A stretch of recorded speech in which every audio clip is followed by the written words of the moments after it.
Hello everyone, एक बार फिर से आपका स्वागत है मैट्रिक्स के नीट यूट्यूब चैनल पे।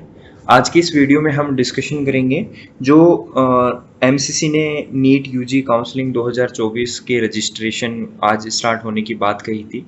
वो रजिस्ट्रेशन है वो स्टार्ट हो चुके हैं और आज मैं आपको एक रजिस्ट्रेशन भी करके दिखाऊंगा जिससे कि आपको ये आइडिया लग जाएगा कि किस तरीके से जो है वो आप अपनी काउंसलिंग के लिए भी रजिस्ट्रेशन है वो कर सकते हैं।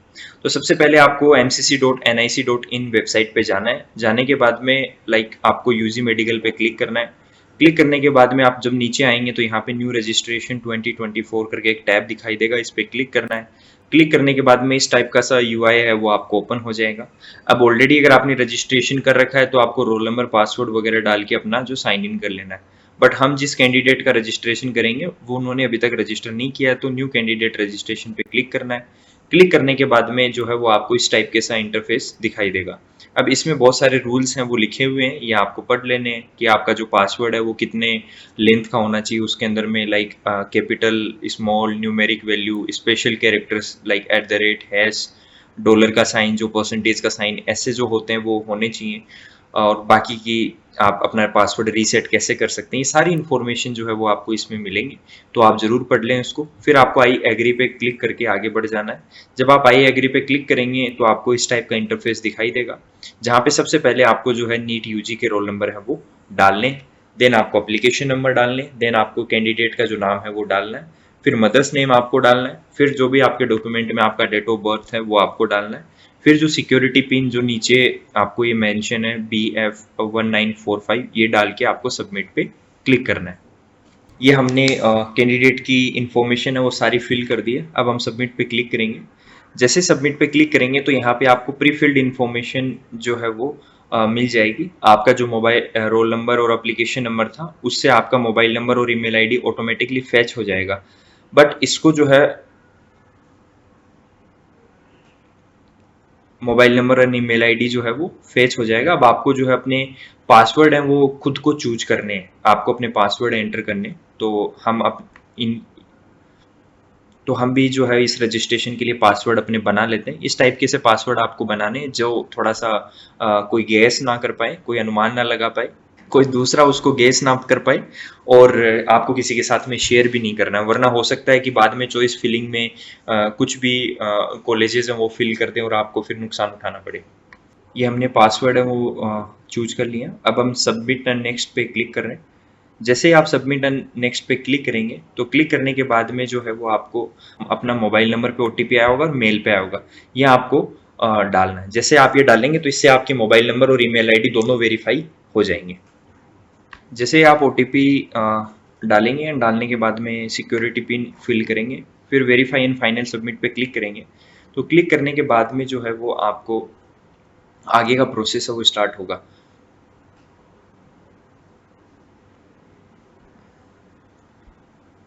सबमिट में आपने क्लिक किया, क्लिक करने के बाद में इस टाइप का इंटरफेस है वो स्टार्ट दिखना शुरू हो जाएगा, जिसमें आपने पहला स्टेप है वो कंप्लीट कर लिया। अब आपको एप्लीकेशन फॉर्म फिल करना है, then qualification detail, apply for section, और फिर इस टाइप से फाइनली अपन प्रीव्यू एंड फाइनल सबमिट तक पहुंचेंगे। तो आइए अपन एक एक करके जो है वो इसको फिल करते हैं। सबसे पहले एप्लीकेशन फॉर्म पे क्लिक करते हैं अपन। एप्लीकेशन फॉर्म में क्लिक करने के बाद में आपको जो है वो बेसिक डिटेल आपका जेंडर, नेशनलिटी आप इंडियन हैं, रिलीजन आप हिंदू हैं या फिर जो भी हैं वो आपको करना है।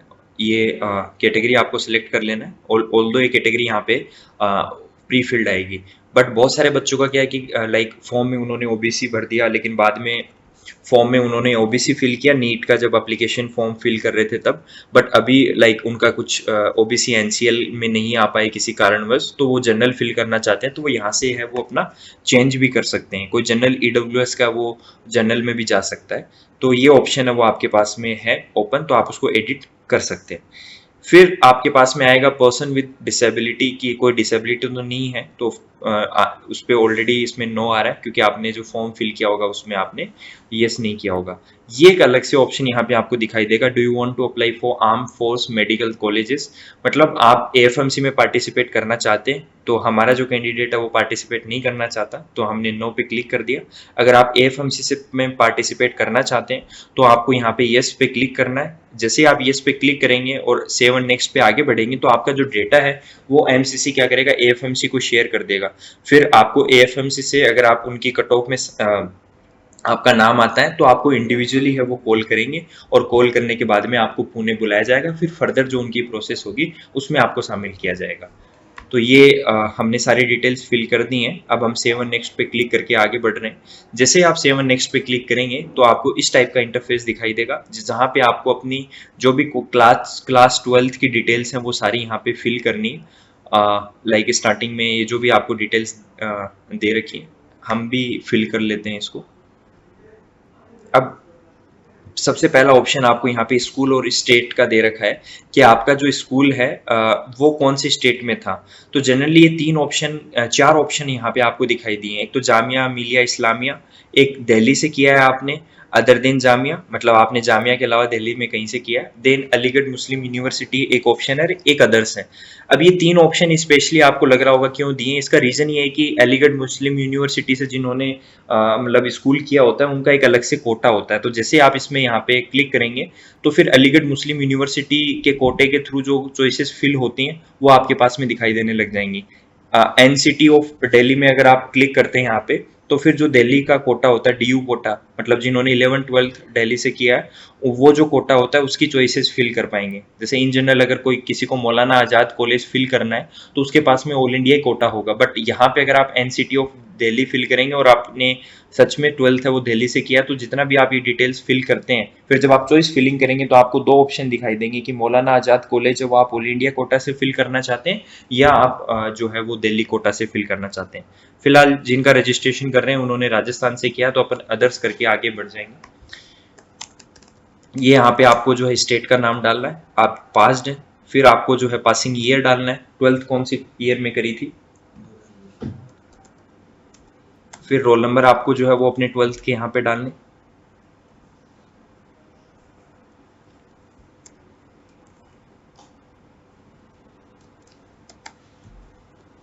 रोल नंबर के बाद में आपको अपना पासिंग स्टेट डालना है, फिर स्कूल का नाम एंड एड्रेस डालना है। स्कूल पिन कोड में आपको वो डालना है कि आपकी जो स्कूल जिस एरिया में उसका पिन कोड क्या है। फिजिक्स केमिस्ट्री बायो के आपको नंबर डालने, फिर आपको 7 नेक्स्ट पे क्लिक करके आगे बढ़ जाना है।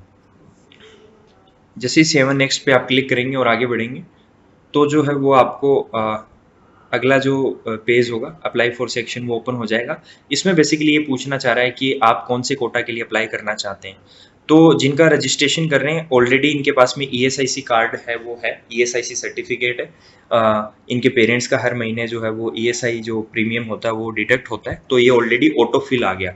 जो भी लोग ईएसआई जो भी कैंडिडेट जिनका ईएसआईसी कोटा है उनका ऑटो फिल आएगा यहाँ पे, और इसके अलावा जो बाकी ऑप्शन आपको चूज करने रहेंगे तो ऑल इंडिया कोटा में जितने भी लाइक जो गवर्नमेंट मेडिकल कॉलेजेस होती हैं जिनकी 15% सीट्स हैं उनमें पार्टिसिपेट कर पाएंगी। ओपन सीट कोटा के थ्रू आप एम्स के अंदर में, बीएचयू में, एएमयू, अलीगढ़ मुस्लिम यूनिवर्सिटी, जिपमर, जामिया, इन सब में आप पार्टिसिपेट कर पाएंगे। इस पर क्लिक करने के बाद में आप बीएससी में भी पार्टिसिपेट कर पाएंगे। डीम्ड में अगर आप क्लिक करेंगे तो है वो प्राइवेट यूनिवर्सिटीज़ में आप पार्टिसिपेट कर पाएंगे। एएफएमसी में जो है वो हमने ऑलरेडी नो कर दिया था तो यहाँ पे फिल करने का देखिए ऑप्शन है वो नहीं आ रहा है। तो ये इतने में हम पार्टिसिपेट करना चाहते हैं और फिर सेव नेक्स्ट पे हम क्लिक करके जो है वो आगे बढ़ जाएंगे। जैसे ही हम सेव नेक्स्ट पे क्लिक करके आगे बढ़ते हैं तो अगला जो पेज है कॉन्टेक्ट डिटेल्स वो ओपन हो जाएगा। इसमें लाइक आप कहाँ पे रहते हैं, अपने गाँव का नाम, लाइक जो भी लोकेलिटी है, country, state, pin code, district, आपको जो अपने ऑल्टरनेट कॉन्टेक्ट नंबर, एक नंबर तो आपने अपना ऑलरेडी इसमें डाल रखा है, दूसरा जो है इसके अलावा आप कोई दूसरा नंबर और ईमेल आईडी देना चाहते हैं। अगर मान लो किसी बाई चांस कभी उनको कॉल करना पड़ा है, कुछ भी ऐसी रिक्वायरमेंट हुई तो आपका एक नंबर पे रीच आउट ना हो तो दूसरा नंबर आप दें। फिर ये जो कोरेस्पोंडेंस एड्रेस मतलब आप अभी कहाँ रह रहे हैं, और परमानेंट एड्रेस मतलब लाइक आप है वो परमानेंटली कहाँ से बिलोंग करते हैं।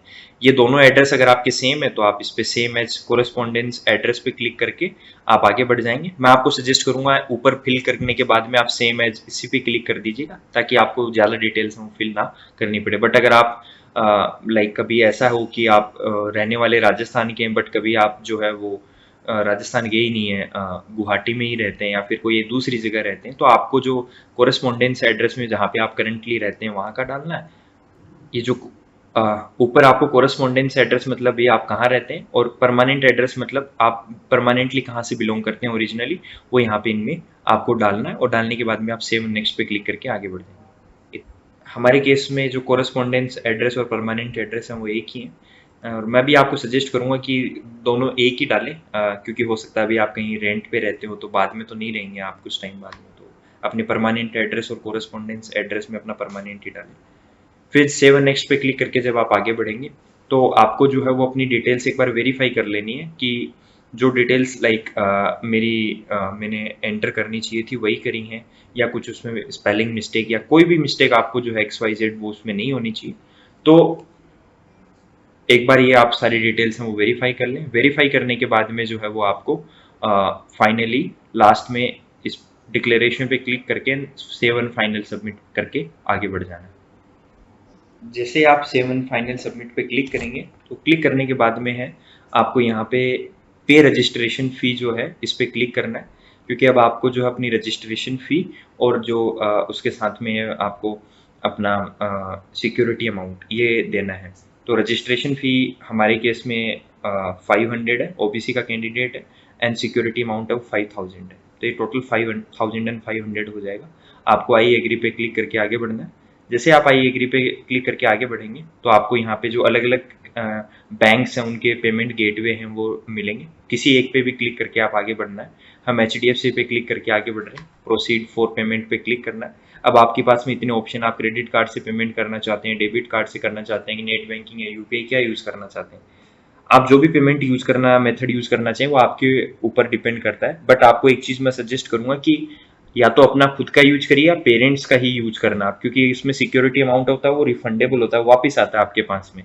बहुत सारे लोग गलती ये करते हैं कि मित्र या फिर कहीं और दूसरे प्लेटफॉर्म्स यूज करते हैं, फिर किसी और को कैश में अमाउंट देते हैं और वो फिर उनके अकाउंट से पेमेंट करते हैं। फिर बाद में होता है क्या, काउंसलिंग ओवर होने के बाद में पैसा आता है, जब तक आप कॉलेज में चले जाते हैं और फिर आप उनसे पैसा वापस ले नहीं पाते हैं।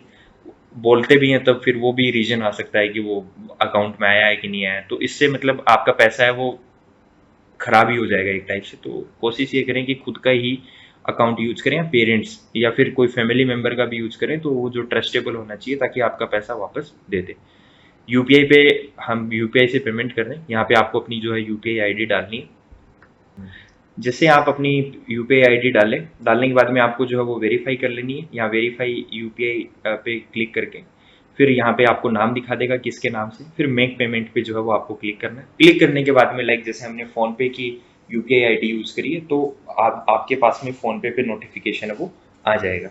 जैसे ही आपके पास में फ़ोन पे नोटिफिकेशन आता है, आने के बाद में है वो आपको पेमेंट कर देना है। और जैसे ही आप अपना पेमेंट है वो कंप्लीट करेंगे, कंप्लीट करने के बाद में ही ये जो पेज अभी रीलोड हो रहा है ये अपने आप है जो ओवर हो जाएगा और फिर आप होम पेज पे चले जाएंगे। तो हमारे केस के अंदर में हमने जो पेमेंट है वो अभी कर दिया है, बट ये थोड़ा नेटवर्क का इशू है उसकी वजह से ये प्रॉब्लम कर रहा है। बट देखिए ये हो गया है पेमेंट।